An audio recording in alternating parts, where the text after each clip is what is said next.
Welcome back to the Philly Film Room podcast. Along with Eric Sidewater, I'm Nick Waters, and today we're going to be talking about the position group that I think is the most intriguing, at least on the offensive side of the ball, and that is going to be the receivers. Obviously, you have the top dogs and A.J. Brown and Devontae Smith, but after that, there's a lot of question marks, so I think it'll be a fun conversation to see how this unit can develop. And of course, as always, on top of that, we're going to be talking about how Kellen Moore uses his receivers, the potential additions that the Eagles might go out and make, and the long-term outlook of the unit. So having said that, Eric, what do you think are the strengths of this unit? Well, we're lucky that we have probably the best tandem of receivers in the NFL. You know, I AJ Brown was like my favorite player when he was on Tennessee, and I wish you guys saw my face when I read the notification that we had traded for him. And he's been everything you could ask for and even more. I actually think he's gotten markedly better since he joined the Eagles. He's an all-around beast. I actually tweeted today saying that I thought he was the most complete receiver in the entire NFL. Just kind of talking about his game. I thought last year specifically they overused him a bit on deep developing routes. Especially if you go back to his Tennessee days, they would spam him over the middle with a lot of like slants and drags and stuff like that. And he's extremely good on those type of routes. He can box out the corner easily, and he converts into yards after catch. Basically, converts into a running back immediately. He doesn't break stride when he catches the ball.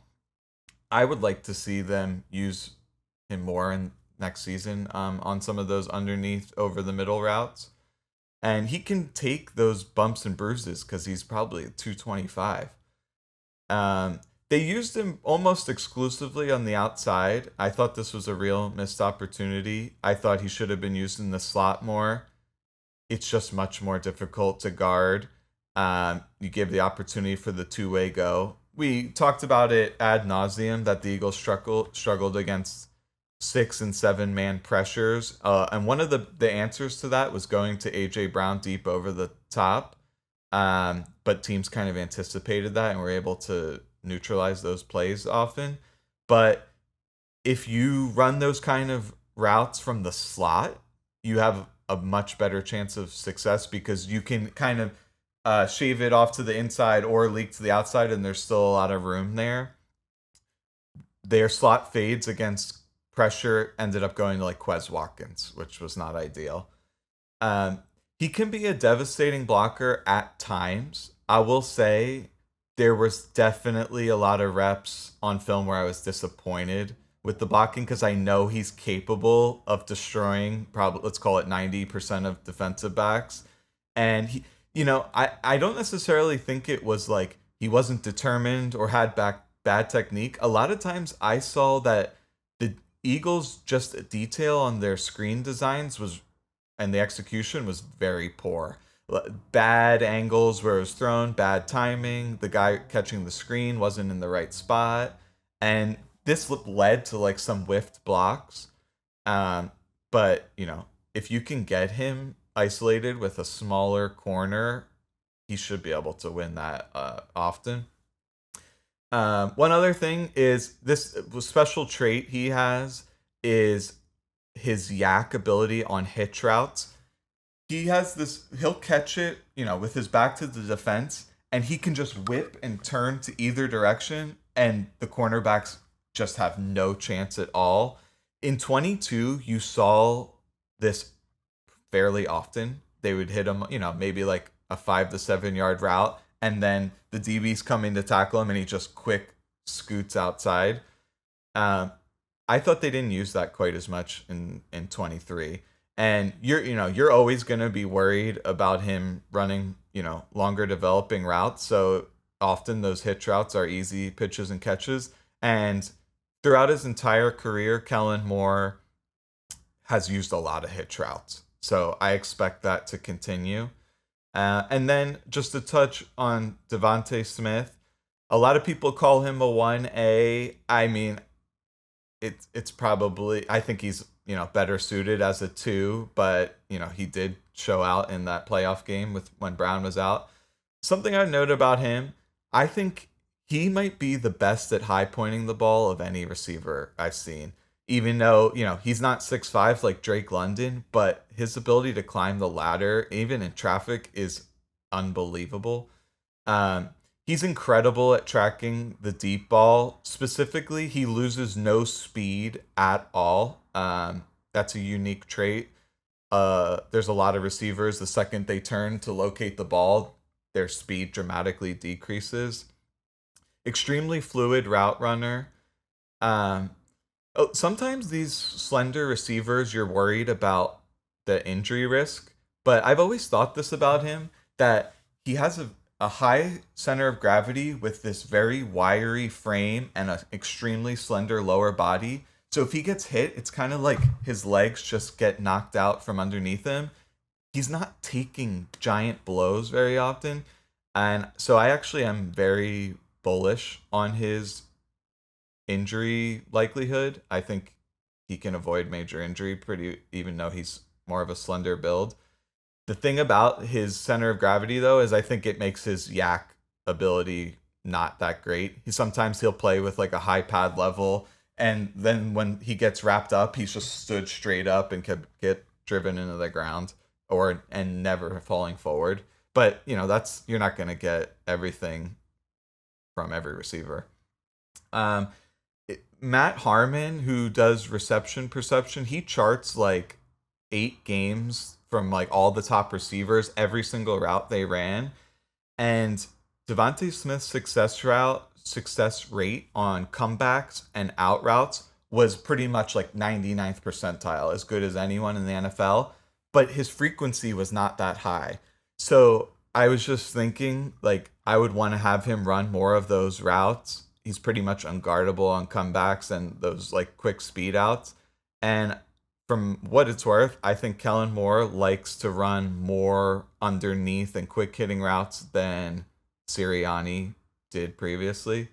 We'll see how much influence those longer developing routes from Sirianni like carry over into Moore's offense. There was one weird route, and maybe you have more information about this, that I saw where he would run a couple yards and then he would just turn around. It wasn't a hitch or a curl. It kind of looked like a whip route, but he would just kind of open up as if he was like a basketball player trying to get a pass down low.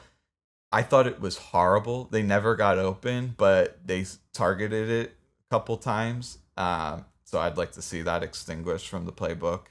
And the last thing I'll say is they didn't put him in stacks with AJ that often in 23. And I saw some reps of them doing that in 2022, and I thought it was like lethal. So I'd love to see them put those guys in bunch trips and stack formations more often. It just really stresses the defense. I thought they often would just have AJ as the lone X kind of away from everyone, where it would be easy to identify one-on-one and like get him the ball. I understand that logic, but just the challenges of trying to guard some of these stacks where the coverage rules are a little bit more simplified often, where it's like, okay, first in, first out, or short and deep and stuff like this, I'd like to see more of. So that's what I saw for the strengths. How about for you? Yeah, I mean, obviously AJ and Devontae are the strength of the unit. I'm not going to take too long to discuss them. You did a great job breaking them down. I think most people have a good understanding of AJ and Devontae and what they bring to the game. But just a couple points I want to touch on that you brought up. AJ's blocking, I agree. He has the frame and the body type and the physicality to be a good blocker. To me, he has more of the mentality that he's trying to decleat somebody instead of sustain the block. So he'll come in and he'll lunge and throw a shoulder at someone. But if they don't fall to the ground, well, then he's not continuing to stay on the block. Needs to do a better job latching on, using his hands, playing with a good base, and running his feet and trying to stay connected to the block. Because, listen, he is bigger than most of the players he's going against, but he's going against NFL athletes. He's not destroying these guys every single time. So I do think he needs to get a little bit better with that. But you mentioned his catch and run ability, and his ability to catch and then turn upfield right away. He does a tremendous job catching and catching into a split base so that he's able to turn over either shoulder right away. And it's something like it reminds me a little bit of the dream shake from Hakeem Olajuwon, where he does his move where he fakes inside, then pops with his back to the basket and a split base, so he can turn either direction as well. It's the same thing. It's just taken to the NFL and played in football. Devontae, like you said, he is one of the best high pointers of the football because he has great tracking ability, but he's also fearless. He's not scared to go up and take a hit. He's not scared that he's gonna, he's just not scared to go up and make a play, and he really puts his body out there for his teammates, which is why he's so good. But AJ's tracking ability is some of the best in the NFL, which is why he is one of the reasons why he is a great deep ball threat, despite the fact that he isn't the fastest receiver in the NFL.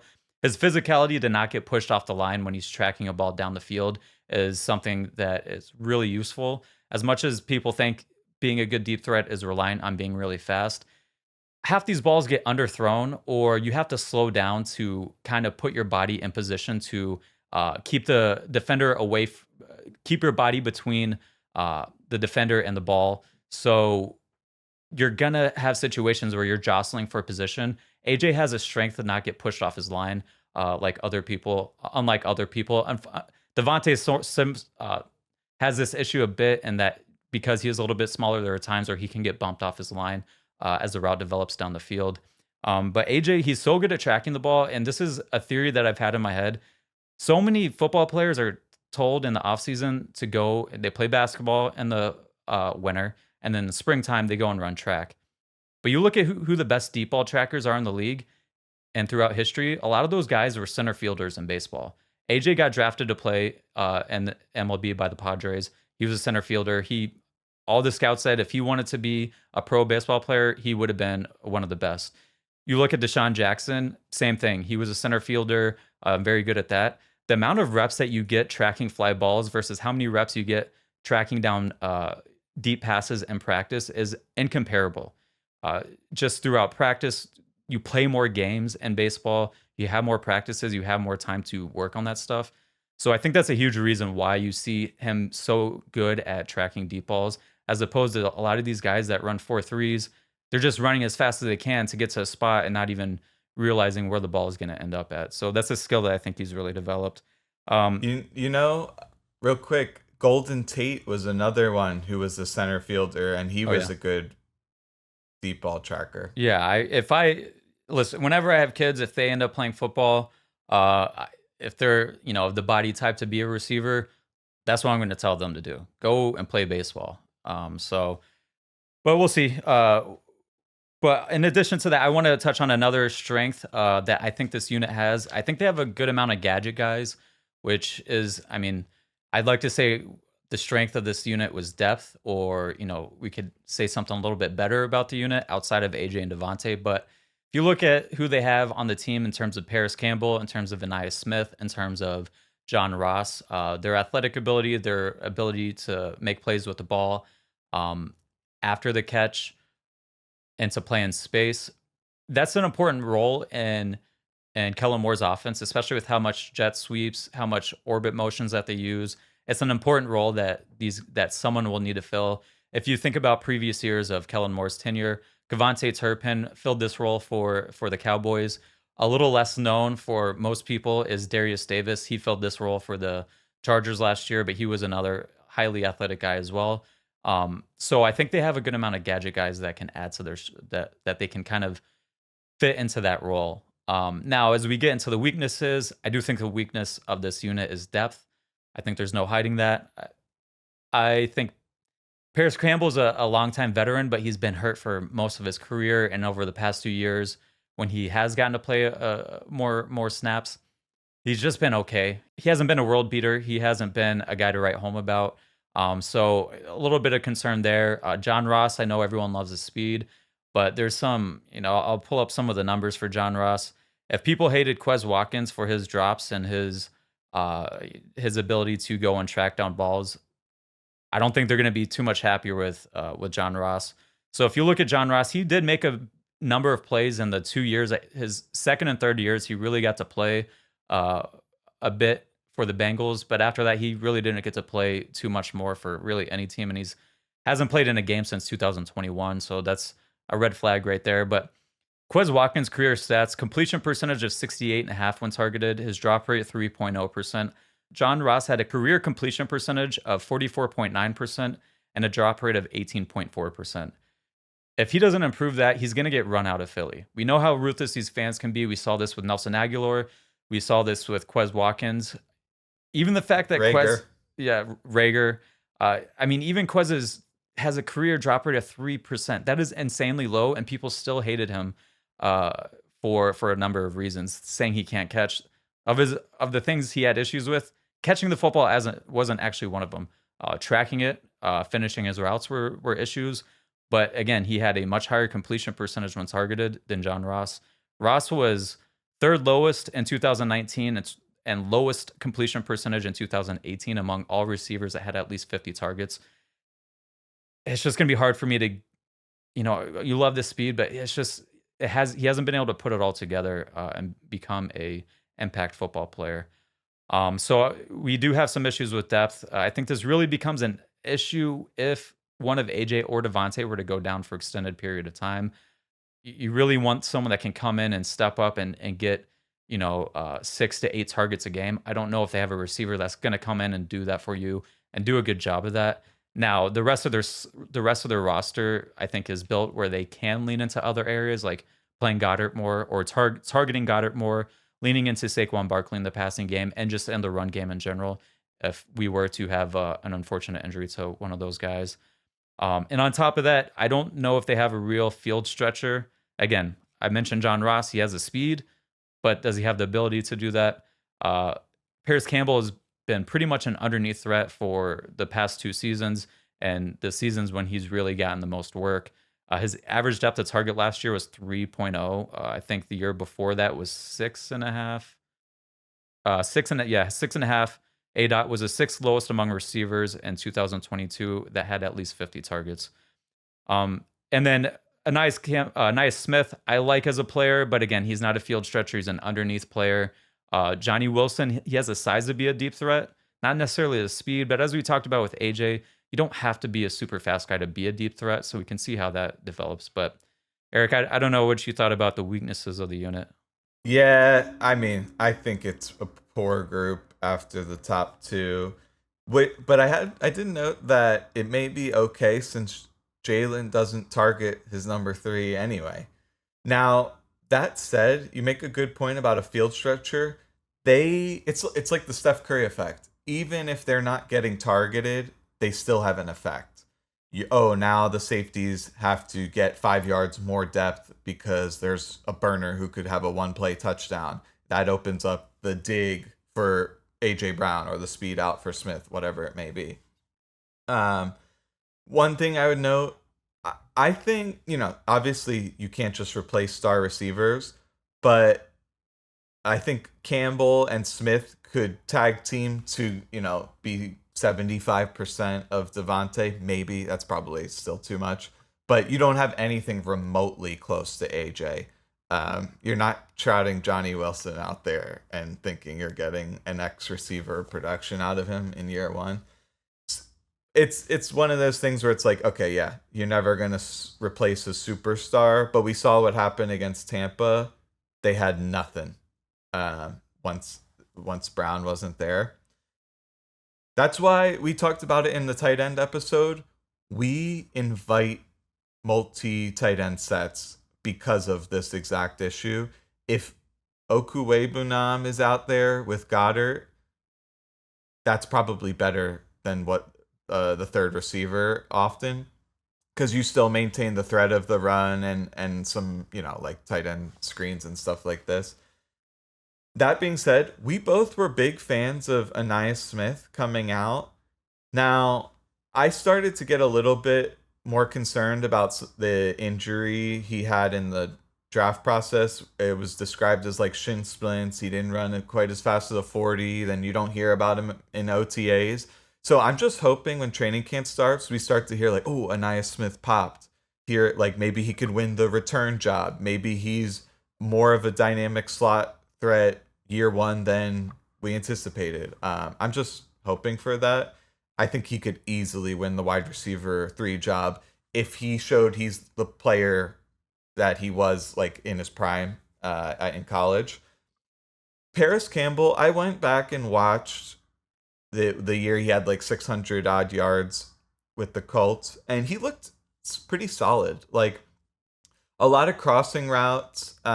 He also was able to turn catches into yak opportunities pretty quickly. I like that he doesn't break stride, and he's got he's got some muscle on him. Like he's not a guy who's going to go over the middle and just get destroyed. So that maybe gives a little more confidence for Hurts to target him over the middle. He's not the dynamic athlete that he was like back in college, if people remember. I think he ran in the 4.3s. So I'm kind of like I'm kind of just waiting to see what he looks like, because in his peak year in 22, I thought there was a lot of good film. But then you go and put on the Giants, and he's just either not on the field, not being targeted, or their offense is just a disaster. So it was a little bit more of a difficult evaluation. So that I think the weaknesses are fairly obvious. And like we touched on, for the star receivers, Brown could sustain his blocks a little bit better. And then other little things like that were out of their control, like where they were aligned and stuff like this. So Yeah, I'll touch on Paris Campbell a bit more. I do think he's gonna win the wide receiver 3 job. I do, if you guys have been following us since the draft, I think you guys know that we like Anais Smith, especially myself. But he did miss OTAs. He is going to be a rookie jumping into the NFL. There is a value in an NFL ready receiver that understands the process, understands how offenses are run at the NFL level, where he needs to be, finding space in the zone, just being a reliable, dependable person. I think Paris Campbell can bring that. I'm not saying Anais can't, but the odds are stacked against you a little bit more, especially when you miss OTAs as a rookie. Is it everything? No, but it's putting you behind the 8 ball, especially when you hear that Paris Campbell was getting a lot of targets from Jalen, and there's a good amount of chemistry between them. So I do think Paris Campbell ends up winning that job. And I think when you look at what they ask the receivers to do, and we'll touch on this a little bit more in depth for everyone, he's going to be running a lot of hitch routes, a lot of these underneath routes, a lot of slants. He will also be asked to run some crossing routes, some seam routes. I think he is a guy that's best suited to do that among their remaining slot receivers at that point in time, especially with his current play level and what he's put on film in the NFL. So I do think he comes out and wins that job. There are some red flags though. I mean, like you mentioned, he didn't play much for the Giants, and that was on a Giants team that was desperate for weapons last year. And even then, he wasn't. They hardly ran him down the field, or they at least hardly targeted him on downfield routes. Like I said, his average depth of target was 3.0 on the Giants. You could just be saying, "Oh, it's the Giants; they suck." They were dealing with a lot of quarterback issues and offensive line issues, but Jalen Hyatt had a average depth of target of 20.7 yards. Darius Slayton was 12.5. Darren Waller was 7.9 yards. So for whatever reason, Dayball felt that he was much better, or maybe not suited to be a guy to be more of a downfield threat, despite the fact that he was a 4.3 guy coming out of college. And he still has speed. Is he a 4.3 guy now? No, but he has enough speed to be a playmaker in the NFL. But you do mention him, especially the size that he has. I do think that puts him as a good player to fill that Kevontae Turpin, Darius Davis role on the jet sweeps, because it's great to be fast and you want that speed to really threaten the defense and force them to react in certain ways. But you also want a guy that's going to be able to have enough size and strength to break tackles, because when you are running the ball, it's not like you're going to, for the most part, going to be running in wide open space. You're going to have to make guys miss. You're going to have to get upfield at some point in time. You're not just going to be running wide open on these jet sweeps. So I do think he has a good ability to do that. So we'll see with him as well. Now, again, everyone's going to say, well, he's an upgrade over Quez. He had a higher career drop rate than Quez, even though just a slightly higher completion percentage, despite a 3.2 yard lower average depth of target. And his yards per reception are 3.4 yards lower than Quez's as well. So it's one of those things where everyone's saying anything's better than Quez. I think this is one of those things where we overreacted to a handful of plays from Quez to say that he's this horrible player. If you look at any metric out there, Quez has been a better player than Paris Campbell throughout his career. So I don't know if it's just a given that Paris Campbell is an upgrade over Quez Watkins. So we'll have to see at that point in time. But I think we could jump into how they will be used, because especially we were talking about a little bit with both these guys, or with AJ especially, wanting him to get used more on slants and hitch routes and stuff like that. Well, that's going to be the case in Kellen Moore's offense. Kellen Moore runs a lot of air raid concepts, a lot of quick pass concepts, so hitches, curls, outs, slants. These were the routes that Keenan Allen was peppered with. These were the routes that Mike Williams got peppered with a lot. Amari Cooper as well. Now, AJ is going to be used more likely as an X receiver. And if you look at how Kellen Moore has split up his receivers in the past, Amari Cooper played outside on around 75% of his snaps in 2021. I zeroed in on the 2021 season because that was Amari Cooper's final year with Dallas. That was CeeDee Lamb's second year in the NFL. And CeeDee Lamb got used almost predominantly in the slot in his rookie year. His 2021 season, they started to move him around more. I think that's more like what we'll see with the Eagles, where Devontae and AJ are going to be moved around, both of them. I don't think anyone's going to be designated. AJ's always an X. Devontae's always going to be in the slot. These guys are going to get moved around. Sometimes they'll both be in the slot, and they'll have someone outside of them in a trips formation. They'll be used in multiple different ways. But AJ, I think, is going to be used in the X receiver role more. And so Amari Cooper is around 75% of his snaps were aligned outside. Mike Williams was about the same with the Chargers and the very few games that he got to play before tearing his ACL. Running out there, you're going to see him run a lot of slants, a lot of goes, a lot of hitches, and a lot of curl routes. I think Devontae is going to be used more on crossing, crossing routes. But again, they still run a lot of slants, a lot of quick out routes, especially from the slot. A lot of those similar routes that I've been talking about with AJ. So I think this is a good thing for the Eagles, because getting back to some of that quick rhythm passing game, getting AJ the ball on short routes where he can use his yak ability, use his physicality and his play strength are going to be crucial. And the more I started to look at Kellen Moore's offense, people aren't going to like me saying this, but they ran a lot of similar concepts that the Eagles ran. So I don't think the transition to Moore is going to be all that difficult. Moore just ran a lot of the same concepts from different looks, whether he used different formations, he dressed it up with different motions, but they ran a lot of the similar concepts. So a lot of this concept's called many different things. I think a lot of people in the Eagles community call it crash, where it's a smash concept where your number 2 receiver is running a corner route. Your number 1 receiver in a smash concept usually runs a hitch, but in the way the Eagles run it, they call it's an under route. So it's 5 yards and in. AJ ran this a ton. The Cowboys ran this a lot. So did the Chargers when Kellen Moore was there. 4 verts, white cross, sail concepts, stick concepts, spacing. All those are things that were staples in Kellen Moore's offense. They were all things that the Eagles did as well. But Kellen Moore just threw the ball more, and he did these things out of different formations to kind of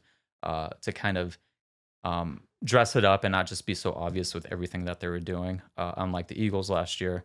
And I'll touch on more of their throwing over the middle in a second, but I just wanted to let you jump in, Eric, and give your thoughts on how they'll be used. Yeah. To some extent, you could say this about all offenses. Ultimately, there's only so many permutations of routes that you can possibly have, and it's really manipulating the alignments, the formation, the personnel package, and so on and so forth. And at times even like the depth of where the route stems. I think the thing that will anger Eagles fans the most is the amount of hitch routes. Now, I've been studying the Lions offense, and what they'll do is they'll run a lot of what is basically akin to a hitch route, but they kind of will run it more to the inside or outside first rather than just running straight and turning around, which if it's man coverage, it's never getting open ever. So there's a lot of forms of like run in a certain direction and turn around, like hitches, curls, comebacks, search routes, stab routes, all kinds of stuff. So I think, I think Moore is a little bit more creative with how he likes to run those. He definitely, if you look back at all of their top receiver stats, they are popping off. But it is a little bit unique that he's never quite had a second receiver like Smith, other than that 1 year with Lamb and Cooper, which it's not quite analogous. And I think Cooper was also dealing with injuries throughout that point in time too. So I don't think he was at full health when that year either. So yeah, I think this will be the best two that they've had. Well, one thing I really like is you mentioned all those shorter stem routes that Moore likes to run. What he'll then do is he'll have these designer routes that are counters off of those, where it's like, oh man, I'm a DB and I got hit on the speed out, the hitch, and the drag like the last set of downs. And then he'll run a little counter where it'll be like a speed out, the guy will bite, and then he'll turn upfield. And you saw Keenan Allen getting wide open, like way more than you'd expect, because it's like, this is the only guy with any talent out there on the Chargers offense, and there's not even a guy in the vicinity of him, and it's because of those designer routes. So I think AJ Brown and Devontae are really going to enjoy that, because I didn't really think they got schemed open that often last year. It was one of these things where it's like, oh yeah, let's just rely on our talent being better. But you can have both. You can have your talent being better and at times giving them easy looks. So I hope to see that. And then specifically you mentioned it, just using those guys in the slot. And I will say this is a big thing I've been harping on lately, is the slot versus outside designation to me is arbitrary. It's more like, how far are you playing away from the sideline? For example, Amon-Ra St. Brown on the Lions, he's playing predominantly outside, but they're playing from condensed sets almost the entire game when they're passing. So it essentially functions like a quasi slot, because he can still run in any direction and he has a ton of room to work with. So whether it's slot or outside, I don't care. I would just like to see them work more from condensed formations and in stacks where they put Devontae and Brown next to each other. Yeah, and they definitely will. I made a video earlier, right after Moore got hired, just discussing how he's going to make life easier for everyone. And a big thing about that was how many bunch formations they use, how many stacks they use, just to get free releases. And I think especially for Devontae, it's going to make things way easier for him, because if you do get your hands on him, he's not as physical. He doesn't have the size of AJ to be able to fight through contact as well. Now, it is hard getting your hands on him to begin with, but if you're able to bump him off his route, it can mess up the timing and the spacing of the concepts. So I think he's really going to benefit a lot from this. Now, I'm not saying he's going to go out there and lead the Eagles in targets. I still think that's AJ. But I do think life will be easier for Devontae. I expect to see his efficiency go up more so than his target numbers. I do want to touch on, everyone thinks that the Eagles are going to throw over the middle a ton more with Kellen Moore as the coordinator. But if you just go back and look at some of his past offenses, again, because they run a lot of the same concepts that the Eagles ran, they kind of got, it's not all that different on how often they threw over the middle. So let's look at these numbers. And a lot of people bring these up, trying to compare it to the Shanahan offense and the Brock Purdy offense. They run different systems. They're different. They're structured differently. So Herbert threw over the middle of the field in 2023 on 45% of his passes. More importantly, though, is where over the middle of the field did he throw these? He threw 26% of those passes were thrown from 0 to 10 yards, whereas 9% were thrown from 10 to 20 yards. If you look at Brock Purdy, he threw over the middle of the field on 56% of his passes in 2023. 27% of those passes were from 0 to 10 yards, so 1% higher than what Herbert threw over the middle of the field from 0 to 10 yards. But Purdy threw 16% of his passes came from 10 to 20 yards over the middle of the field. That is, again, Herbert's number was 9%. Okay, so let's go back and look at Jalen in 2022. He threw over the middle of the field 44% of the plays. 24% of those were from 0 to 10 yards. 7% were from 10 to 20 yards. So very similar to what Herbert's numbers were with the Chargers and Moore's 1 year there. Again, this comes down to Moore using a lot of quick pass game concepts, a lot of slants, a lot of hitch routes, spacing concepts. These are designed to get you the. It really replaces your run game a bit by having quick passes that you can get the ball into your hands of your playmakers and let them work a little bit more, as opposed to the 49ers offense where they're running a ton of crossing routes, a ton of digs, and again, running from a lot of condensed formation so that naturally those routes develop over the middle of the field. Purdy was much higher in his percentage of targets that were thrown over the middle of the field from the 10 to 20 yard range. Just to throw in a few more numbers, Jalen in 2023, he threw over the middle of the field 38% of the time, so about a 6% drop from 2022. But again, it was very similar in that 21% of those passes were 0 to 10 yards, 6% of those passes were 10 to 20 yards over the middle of the field. Not too far off of what Herbert was at, and what Jalen was at in 2022. If you look at Dak Prescott in 2021, 46% of his passes were thrown over the middle of the field. 26% of those were from 0 to 10 yards. 10% were from 10 to 20 yards. So almost the exact same numbers as Herbert in 2023. Now, there was one outlier year, and that was 2022. Dak threw over the middle of the field on 54% of his passes. 32% of those passes were from 0 to 10 yards. So I think that really highlights, that just blew everyone else's numbers out of the water. That really highlights that they were really throwing over the middle of the field on short, quick passes. 12% of those passes were from 10 to 20 yards, though. So that's not quite Brock Purdy numbers, but it was a little bit 3% higher than Herbert's in 2023 and 2% higher than Dak's own numbers in 2021. To me, that shows that was more of an outlier year, and I think that was especially the year when they had CeeDee Lamb, and outside of that was Gallup. Amari Cooper was gone at that point in time, so you didn't have really anyone outside of CeeDee Lamb where it was like, we got to get this guy the ball on the outside, and CeeDee was lining a lot in the slot that year. So I think that's why you saw that jump in numbers, is just the way that their team was best structured. The Eagles are a little bit different. You are going to want to get AJ the ball on routes outside the numbers, down the field, while also mixing in some of his throwing him the ball short and over the middle of the field, or in the intermediate area and over the middle of the field. So I thought that was a little bit interesting when just looking back on some of those numbers. Yeah, real quick on that. I had a preconceived notion that the reason we didn't throw over the middle was because there wasn't a lot of routes that were developing over the middle.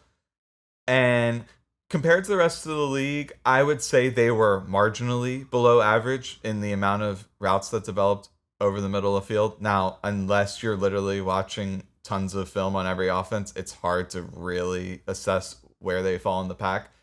But I think we should just get out in front of it now. Jalen, for whatever reason, it does not like to target the middle of the field. It goes all the way back to college. If you're going to say, it's a scheme thing, well, how come it was true at Oklahoma? How come it was true at Alabama? How come it was true with multiple offensive coordinators with the Eagles? It's trying to speculate about the reason. He's a little bit on the shorter side. He's got these big weapons outside. He likes to make big plays happen. It's definitely a lot of variables contributing to it. One thing I would note is he had 0 interceptions throwing over the intermediate middle of the field last year. Brock Purdy had 6, but Brock Purdy also contributed tremendously to their offense on the successful plays over the middle. So I think he was definitely gun shy, because you can throw some really ugly looking interceptions over the middle, but I think you have to take on that risk at times. We'll definitely touch on this more in our quarterback episode. But yeah, just be prepared. I think it is a little bit a mix of both in terms of where we can attribute the blame for that. Yeah, and we'll save that conversation for the quarterback discussion because that deserves a much deeper dive into that, and we don't want to hijack the receiver conversation with that. But I agree with Eric. There's multiple reasons why I didn't throw over the field, middle of the field more. I keep seeing online on Twitter that people are saying that the Eagles didn't run any routes over the middle of the field, and that's just complete BS. That is not what was happening. It's like hard to even fathom to think that what the Eagles only ran concepts where people were running routes on the outside of the numbers. It's just not what was happening. But we'll discuss more of that when we get into the Jalen Hurts conversation and the quarterback discussion. But now moving on to I think we've talked about one of the weaknesses is the depth of this unit. So is there what can we do to fix this? Is there any answer? Can we add a better receiver 3 out there? Are we kind of stuck with who we have on the roster right now? Probably stuck, but there's two guys I had my eye on because if you look at the Texans and the Dolphins 90-man roster, they got quite a bit of good receivers, and there's potential that they might cut one who's better than our third receiver. Two guys I've noted here is Noah Brown. Now, we mentioned earlier about the Eagles' need for a field stretcher. I mean, this guy fits the bill perfectly. No matter how often I've seen games where he was targeted like maybe twice, but he's running like a bat out of hell no matter what. And I just absolutely love that because he's affecting the defense. And if you looked at the stats, the Texans had like more success on downfield throwing than like any team in the NFL. Now, of course, they had good receivers, great quarterback, good scheme. There's a million variables, but like Noah Brown running great clear outs, to me, that's one of the contributing factors. So I'd love if they cut him, I'd love to bring him in. And then Taj Washington, this was one of our pre-draft crushes, especially me. He's on the Dolphins, and the Dolphins have. It's funny how their receiver room materialized. They have a bunch of really fast small guys. So he could be just like the odd man out there if they like keep Berrios and Malik Washington and stuff. And he would also be great. He doesn't have nearly the speed of Brown, but he is a really good downfield threat, and I actually think he would fit what the Eagles need really well. So the free agency list is very barren. Hunter Renfrow is a name you'll hear often. Now, I'll just to be transparent, in his 1 year that he had popped with big stats, if I thought the film looked great, but perhaps you may have more information on like how he's looked since then if he's the same receiver. Yeah, I mean, he's coming off his career worst year, at least statistically. Now, I'm not going to lie and say I went through and watched all of his snaps from the past several years. I just don't have that much time. But number one, you can look at the fact that he's fallen out of favor with different staffs over his career, and then look at the fact that his 6 drops and 19.4% drop rate this past season was his career worst. His yards per route run career low as well. He had that 1 year of 1,000 yards, but it's really been a drop off since then, and that was like 3 or 4 seasons ago now. So I don't want to hold on to hope of a guy that just had one great year and then has done nothing since. He's also a slot guy, and I think that is he going to come in and be a better slot guy than what we have now and Paris Campbell? Is he a huge upgrade over him and potentially Anais Smith? And remember, if you bring in Hunter Renfrow, you're going to have to cut someone, and they just drafted several players at the position. You're now putting one of those guys on the roster bubble, and another guy who I love who is on the roster bubble who we haven't talked about, in Britton Covey, that pushes him to the side as well. So I don't really know if he's the guy that I'd even be going after. I agree with you with Noah Brown. I'd really like for him to get cut so the Eagles could come and scoop him up. But I just don't think the Texans are going to cut him. When you look at who they have on the rest of the roster, I think more likely to get cut, Robert Woods and John Mechie are more likely to get cut. Some people will say maybe John Mechie's the guy. Is he an upgrade? I don't really know. He hasn't. was dealing with, I believe, leukemia his rookie year. He didn't do a whole lot last year, and that's when they were having, they needed someone to step up with Tank Dell going out. And the Texans were looking for someone to add to that unit anyways, since they went out. Tank Dell came back, Nico Collins is still there, and then they went and got Stephon Diggs anyways. So maybe Robert Woods gets cut, and he's been a reliable veteran, but he, again, is coming off the worst year of his career and is 32. You mentioned the Dolphins. Between Braxton Berrios, Eric Ezukanma, who is a fan favorite, kind of a dark horse favorite in Miami. If you look online, people like him. Anthony Schwartz, Malik Washington, or Taj Washington. One or probably multiple of those guys are getting cut. Those are guys you could bring in. Here's the thing. I could go through a bunch of different teams. I went through more teams, like going through the Titans. I like Kyle Phillips would be an interesting guy to bring in. Nick Westbrook at Keeney was a guy who can provide you some of that dirty work. But are any of these guys truly upgrades? I don't know. I don't think we're finding a savior through the free agency or through a trade or a potential cut. So I just don't really think that this is going to be we're going to find a true number 3 answer this year, unfortunately. I do think Michael Thomas still can give you something, especially as an X receiver. And looking at the fact that if A.J. Brown does go down, you don't really have anyone that you trust to throw back there. You're probably going to have to battle out between Johnny Wilson and Joseph Ngata, who I think could really push Wilson for that backup X receiver role. But would Michael Thomas even want to come here as a third fiddle? He's a former All-Pro, a really good player. You're not going to get a lot of targets as a number 3 receiver in this offense. I don't think he wants to try and resurrect his career on a team where he might get 40 targets.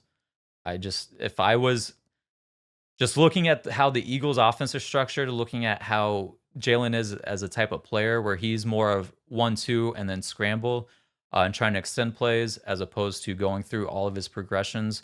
The fact that this is still going to be a team that's in the top half and likely top 10 in rush attempts. And so many of the targets are going to be peppered to Devontae and AJ and then Goddard and then Saquon. If I'm a guy that's looking to resurrect my career as a number 3 receiver, I'm trying to go somewhere else and probably an offense that's more pass heavy approach and that has a pocket quarterback, like maybe the Falcons or a team like that. The Chargers, I'd be more likely to go to. Just more opportunity there. So even if the Eagles are interested in Michael Thomas, is Michael Thomas interested in the Eagles? I don't know if he really would be. So having said that, I don't think we're going to be finding a true answer for, a number 3 receiver. But what about the long-term outlook of this unit? Is there any thoughts there? They got to draft someone.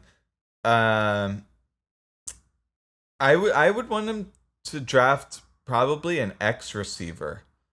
That's Johnny Wilson, but he was a 6th rounder.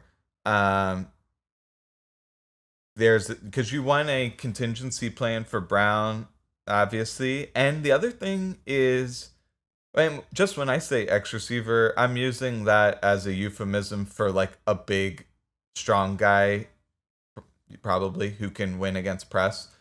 Yeah.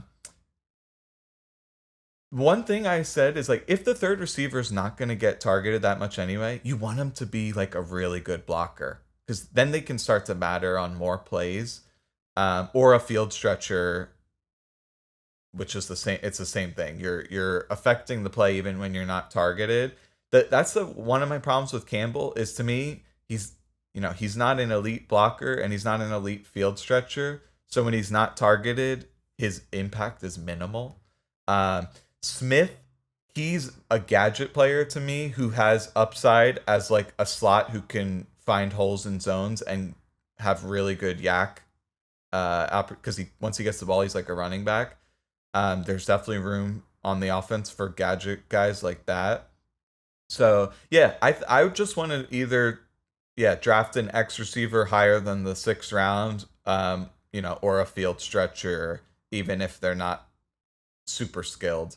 Trying to think if there was a guy in the draft this year that fits that bill. Can you think of one? I would have loved Jermaine Burton. That's Javon Baker. I would have loved either of those guys. They went 3rd round and later, 3rd and 4th round. I think those are guys that have the upside to be field stretchers, also big play threats, and also I think those can be guys that maybe not in the rookie years, but I think they have the mentality. I think they have the physicality. I think they have the skill set to be someone that you can rely on in case you're one of those AJ or Devontae goes down. So and both those guys are big play threats, but you You know, don't want to you don't want a Monday morning quarterback the draft, especially when these guys haven't played. But the Eagles they traded down, I believe, from like 78, and they picked up an extra pick. So great. I give them credit for that. But Burton went 80. So if what my memory serves me correct, they could have drafted Burton.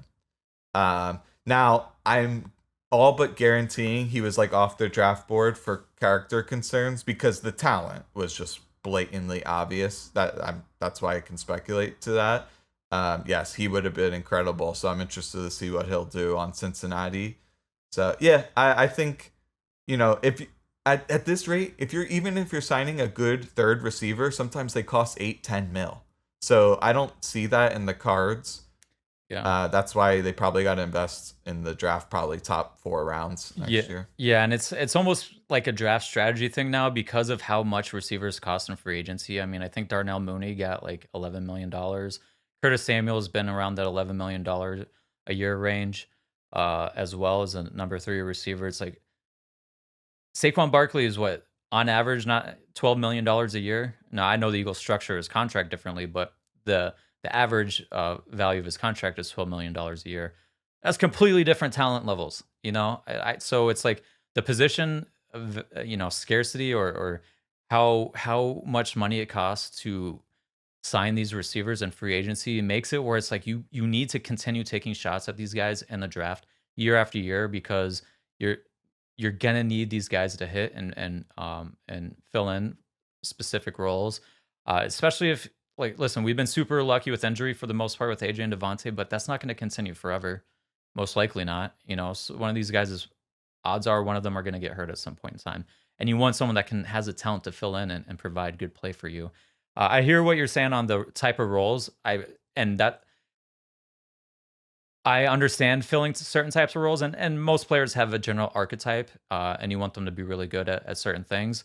I just want to I am really, especially after the whole Justin Jefferson saga, the JJ Arthega Whiteside saga, where we're sitting there trying to fill specific roles and you pass up on better players.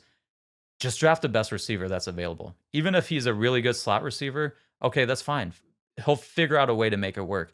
If it's a really good, deep threat, that's fine. If they're really good at their job, figure out the way to make it work. But don't pass up on a really good possession receiver because you needed a speed guy, because that's how you end up with Jalen Reagor over Justin Jefferson.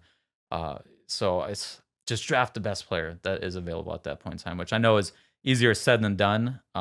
But just my view on receivers, especially with how much they get moved around, how much they can play in different roles and different. It's up to the coach at that point in time to utilize their skill set, but you need guys that are good football players to be able to move them around and utilize them like that. Now, as far as do you have some? Real quick, what was the funniest thing about all that? And I was the biggest fan of Jefferson. He ran a better 40 than Rager. And he had 1,800 yards and 20 touchdowns in the SEC. Rager had like 600 yards in a garbage conference. So we don't need to harp on that, but no matter which way you spin it, it was ridiculous. Yeah, that was the year they had all the excuses. He came in heavy, which is a red flag. Not that, I mean, I guess Jalen Carter came in heavy at his pro day.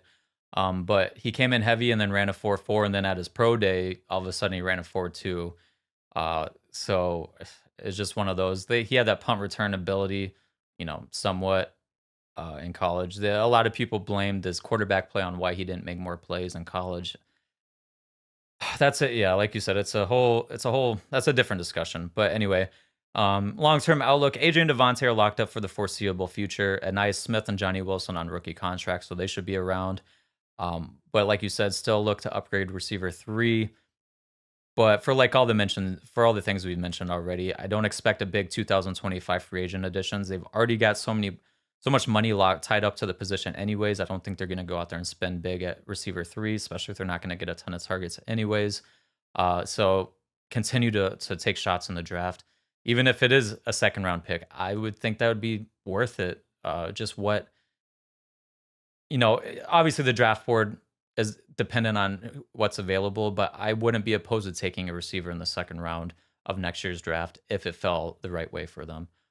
But that's how valuable I think it is to continue drafting these guys, especially because of how much money it costs to go out and find these guys in free agency. So For anyone who wants to look up a name, there's this guy at Oregon. Talk about field stretchers, Tez Johnson. I mean, this guy's got wheels on him. I think he's really old, very slender, not that refined as a receiver, but man, can he move. So, and he would definitely be available like later. So, yeah. Well, I don't I think that's all I had today for the receivers. Oh, I did want to talk about one other thing. I did bring him up just for a second. Britton Covey. Do you think he makes the roster? so I think what it'll be is they'll start to look at all these like punt return slash kick return reps just because of the nature of getting down to 53. Like if you can have a guy who can play offense or defense in addition to do kicking and punt returning, even if they're not quite as good as Covey at punt returning, that still might take precedence. So I think it'll be a meritocracy where it's like, oh, Isaiah Rodgers, turns out he can return it amazing and he's a starter. That'll win the day. But if they're like, oh no, we want to keep Rodgers because he's a starter, we don't want to get him hurt on a return team, and the Nia Smith doesn't quite have the juice that we thought, yeah, then I think they do make a spot for Covey because he's a known commodity and we know he's really good at that one thing. Now, he did mention that he was trying to become a legitimate receiver, working on that. I don't really know what the prospects are. There's guys who are in his mold who've had success in the NFL, but not really with quarterbacks like Hurts. So, I'm rooting for him. I love him as a punt returner. Yeah, so it's just going to be a numbers game. Yeah, definitely a numbers game. I was a Covey truther.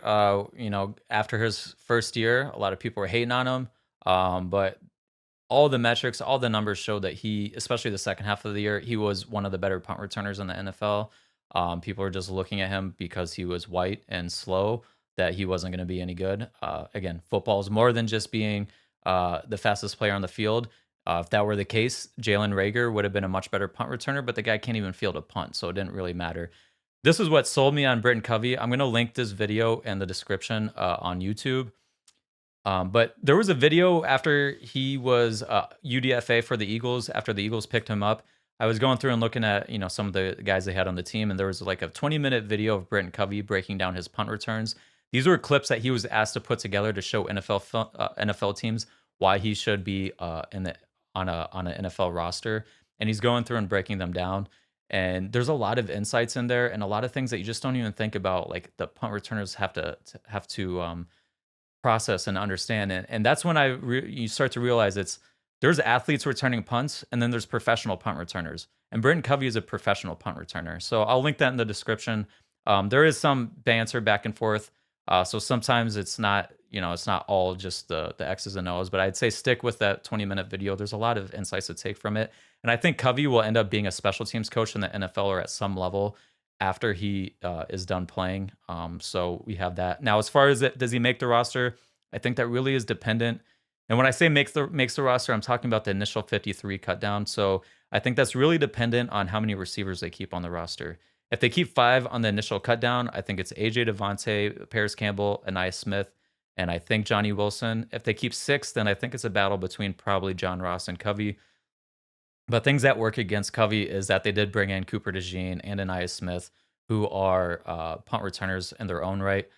Isaiah Rodgers is a possible punt returner, although I think he had like 3 career punt returns. He was more of a kick returner when he was on the Colts. That might have just been who they had on the roster at that point in time, though.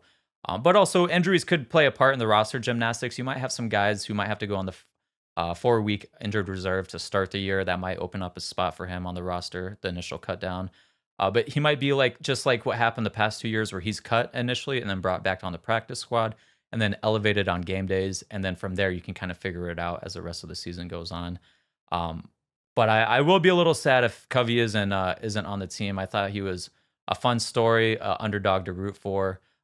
So I hope he is back with the Eagles. But if he's not, I understand why. So, but that's all I had for receiver talk today. Did you have anything else you wanted to add? No, I think that was great. I would invite everyone, we're a growing channel, just to spread the word to all your, football nerd buddies. We've gotten amazing feedback so far. So it keeps us motivated just to keep trucking and, doing a lot of research. Yeah, and with that being said, this is coming out on Monday, and training camp will be a couple days after that. So we are almost back. So, like Eric said, like, subscribe, tell your friends, and until next time, go Birds.